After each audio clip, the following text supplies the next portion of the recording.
Hello friends, सब information channel আপোনালোকক পুনৰবাৰ স্বাগতম জনালো। আজি আমি আলোচনা কৰিম কোনবোৰ লোকে 1500 টকাকৈ লাভ কৰিব।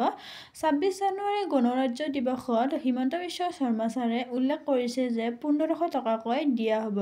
কাক কাক 1500 টকাকৈ দিয়া হ'ব আমি এইটো ভিডিঅ'ত জানিবলৈ চেষ্টা কৰিম। আহকচোন চাওঁ, আৰু ভিডিঅ'টো ভাল লাগিলে লাইক কৰিব, কমেন্ট কৰিব আৰু সাবস্ক্ৰাইব কৰিবলৈ নাপাহৰিব।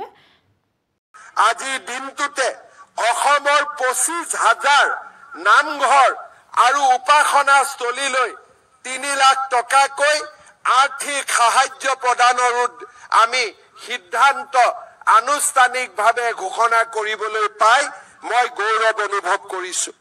আধুনিকতাৰ লগতে আমি পৰম্পৰাকো সন্মান জনাব লাগিব।